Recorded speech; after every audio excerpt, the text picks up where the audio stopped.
Hello বন্ধুরা, cyber house চ্যানেলে তোমাদের সবাইকে স্বাগত। অনেকদিন পরেই আজ ভিডিও দিচ্ছি ইউটিউব চ্যানেলে। বিশেষ কারণবশত অনেকদিন ধরেই ভিডিও দেওয়া হচ্ছে না। তো আজকের একটা টপিক নিয়ে দেখাবো, সেটি হচ্ছে ফটোশপ 7.0। ওখানে কিভাবে পাসপোর্ট সাইজ ফটো এডিট করা যায়। সো সেটা দেখাই, তোমরা দেখে নাও।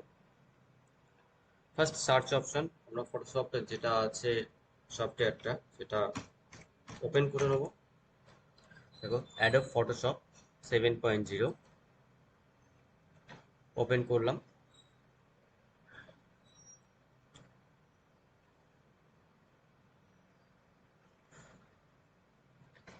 সো এখানে ফার্স্ট অফ অল আমাকে কি করতে হবে, একটি ফটো নিয়ে নিতে হবে। সো ফটোটি নিতে গেলে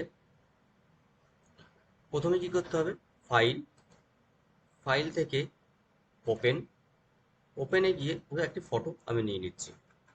সাপোজ ধরো আমার এই স্টুডেন্টের ফটোটা এডিট করে দেখাবো। ওপেন করলাম, এটা হোয়াটসঅ্যাপ ইমেজ একটা আছে, এই ছবিটা পাসপোর্ট সাইজ ছবি তৈরি করব। ছবিটি এলো, এই ছবিটিকে আমাকে ক্রপ করতে হবে। সাপোজ ধরো আমাদের ফটো পেপার আছে 4.6, 4.6 বা 4x6, যেটা 4/5 ইঞ্চি যেটা হয়, সেখানে আমার 12খানা ছবি লাগবে। তাহলে সাপোজ আমাদের কি করতে হবে, 3 সেন্টিমিটার বাই 3.5, যেটা 3 × 3.5 সেন্টিমিটার ফটো একটা এডিট করতে হবে। ওখানে দেখা যাবে 12খানি ফটো চলে আসবে। তো প্রথমে কি করব, এডিট করার সময় ক্রপ টুলে যাব। দেখো এখানে ক্রপ টুল ক্লিক করো। ক্লিক করার সাথে সাথে দেখতে পাবে এখানে উইডথ অ্যান্ড হাইট দেওয়া রয়েছে। এখানে দেখো 3 আর 3.5 দেওয়া রয়েছে, 3 × 3.5। সো এখানে 3 × 3.5 এটাই করবে। তোমার যদি মনে হয় যে আলাদা সেন্টিমিটারে করতে চাই, 4 × 4.5 করতে চাই, 4.5 তোমরা করতে। আর হ্যাঁ, রেজুলেশন যেটা আছে না, ওটা 300 করবে। ওটা ওরকমই থাকবে, ওটা 200 বা 100 করবে না, 300ই করবে। তো এখানে ক্রপ করব, ক্লিক করলাম। দেখো তোমার সাইজ অনুযায়ী করতে হবে। সোজা হয়েছে কি, এখানে তুমি অ্যারো কিটা প্রেস করবে। কিবোর্ডে যে অ্যারো কি, অ্যারো কির মাধ্যমে সরাতে তুমি পারবে। যদি মাউস থেকে না করতে পারো, অ্যারো কির মাধ্যমে তুমি সরাতে পারবে।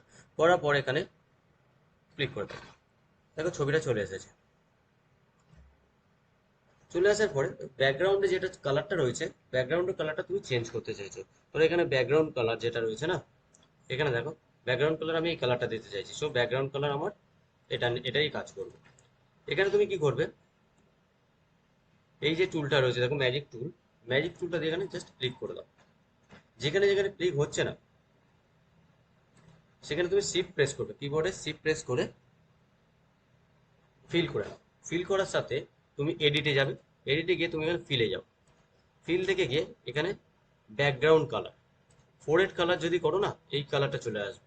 ব্যাকগ্রাউন্ড কালার করলে নিচেরটা আসবে, করে ওকে করে দেবো। দেখো ব্যাকগ্রাউন্ড কালারটা চলে আসছে। করার পর এই যে সিলেকশনটা হয়ে রয়েছে, এই সিলেকশনে কন্ট্রোল D প্রেস করে তুলে দাও। দেখো এবারে দেখো, আমার যে স্টুডেন্ট আছে, স্টুডেন্টের ফেসটা দেখো ডার্ক হয়ে রয়েছে কিছুটা। তখন কি করবে, লাইট করার জন্য কন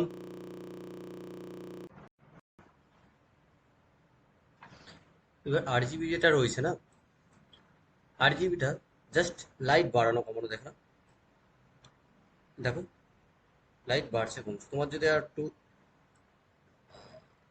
ক্লিয়ার আনতে যাও, জাস্ট বাড়িয়ে দেবে, ব্ল্যাকনেসটা চলে যাবে। দেখো যতটা আমি ডার্ক করা যাচ্ছে, ব্রাইটনেস করা যাচ্ছে। বোঝা গেল? তোমার ছবি যদি রেড হয়ে যায়, এখান থেকে রেডের ভাবটা কমাতে পারবে, বাড়াতে পারবে। দেখো, বুঝতে পারলে? চলো নেক্সট ভিডিওতে তোমাদের আমি এরকমভাবে দেখিয়ে দেবো যে কিভাবে ফটো এডিট করতে হয়। কোনো রেড ফটো বা কোনো বিয়ে থেকে ফটো তুলেছে, সেরকম গ্রিন হয়ে গেছে, বিভিন্ন তো লাইট দেওয়া থাকে ওখানে, সেটা গ্রিন কালার হতে পারে, রেড কালার, সেটা কি নর্মাল কালারে কিভাবে আনতে হবে সেটা আমি ফটো এডিট করে দেখিয়ে দেবো। জাস্ট এখন এটা পাসপোর্ট সাইজ ছবিটা দেখিয়ে দিই। সো এখানে ওকে করে দিলাম। করার পরে এখানে আমার যেটা লকটা করা রয়েছে না, এই লকটা ডাবল ক্লিক করবে, এখানে এসে ডাবল ক্লিক করবে, দেখে নাও এই যে লকটা আছে, ডাবল ক্লিক করো, লকটা উঠে যাবে, লেয়ার উঠে যাবে। যাওয়ার পরে এডিটে যাও, এডিটিংয়ে স্ট্রোক, এদিকে স্ট্রোক, স্ট্রোক দেওয়ার পরে এখানে 2 পিক্সেল যেটা নিচ্ছ, উইথ 2 পিক্সেল আর ব্ল্যাক কালার, বর্ডারটা ব্ল্যাক কালার করবো। ওকে করো, দেখো বর্ডারটা ব্ল্যাক কালার হয়ে গেছে।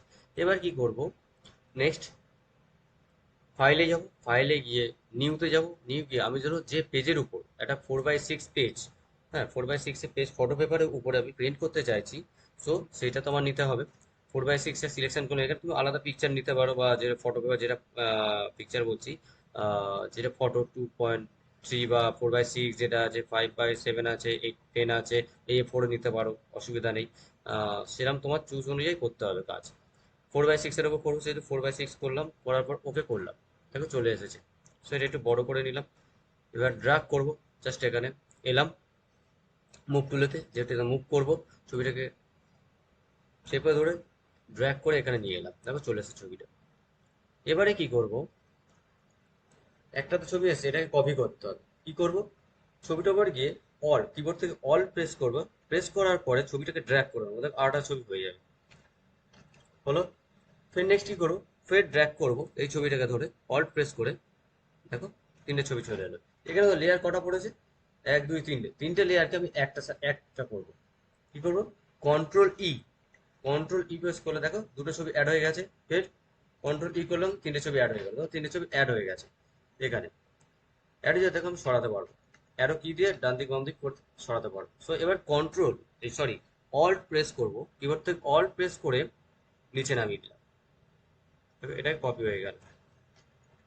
বোঝা গেল, যতটা তোমার এরিয়া পর্যন্ত, যদি 6টা ছবি কেউ যদি চাই 6টা ছবি দিয়ে দেবে, যদি মনে হয় যে 12টা ছবি লাগবে, ফের তুমি কি করবে, এখান থেকে এই 2টো ছবি এসে গেছে, তাই 6টা ছবি অ্যাড করে দেবে, কন্ট্রোল ই করে দিলে, দেখো হয়ে গেল, 6টা ছবি অ্যাড হয়ে গেল। ফের এবার 6টা ছবিটাকে নিয়ে নিচে নামিয়ে দাও, দেখো 12টা ছবি রেডি হয়ে গেল। যদি কেউ না বুঝতে পারো কমেন্ট করে জানিও, ঠিক আছে। সো আজকের এই ভিডিওটা এত পর্যন্ত থাকলো। নেক্সট ভিডিওতে দেখাবো কিভাবে ফটো এডিট করতে হয়। আজকে জাস্ট দেখালাম 3x3.5 যে ফটো হয়, 4x6 যে ফটো পেপারে 12 কোনা ছবি রেডি করে দেখালাম। নেক্সট ভিডিওতে তোমাদের দেখাবো ফটো এডিটটা কিভাবে করতে হয়, কালার চেঞ্জ করা থেকে শুরু করে নানান ধরনের রেড কালার বা গ্রিন কালার যেগুলো হয়ে থাকে, সেগুলোকে রিয়েল কালারে কিভাবে আনবো সেগুলো আমি দেখিয়ে দেবো। চলো আজকের ভিডিও এত পর্যন্ত।